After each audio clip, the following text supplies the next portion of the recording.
এই আচরণ শুধু ব্যক্তিগত অপমান নয়, এটি মুক্ত চিন্তার প্রতি অবমাননা।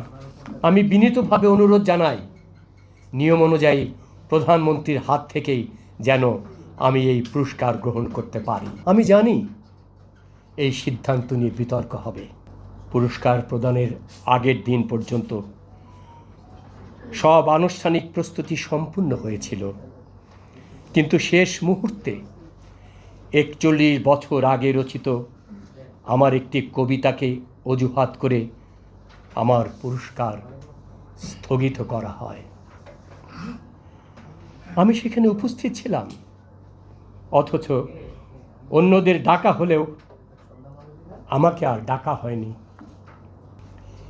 ইতিহাস সাক্ষ্য দেয়, অতীতেও জটিলতা তৈরি হয়েছে।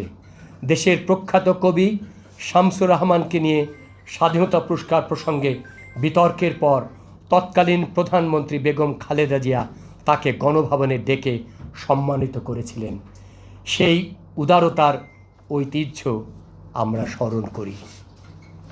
আমি বিনীতভাবে অনুরোধ জানাই, নিয়ম অনুযায়ী প্রধানমন্ত্রীর হাত থেকেই যেন আমি এই পুরস্কার গ্রহণ করতে পারি। যদি প্রয়োজন হয় দিন পরিবর্তন করা হোক, কিন্তু প্রক্রিয়াটি মর্যাদাপূর্ণ হোক। প্রিয় বন্ধুগণ, আমি জানি এই সিদ্ধান্ত নিয়ে বিতর্ক হবে,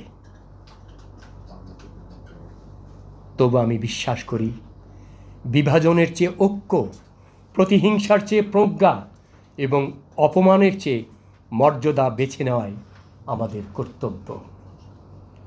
আমি নবনির্বাচিত প্রধানমন্ত্রীর সিদ্ধান্তকে সম্মান জানিয়ে দেশের স্বাধীনতা ও সার্বভৌমত্ব রক্ষার বৃহত্তর স্বার্থে এই পুরস্কার গ্রহণ করছি।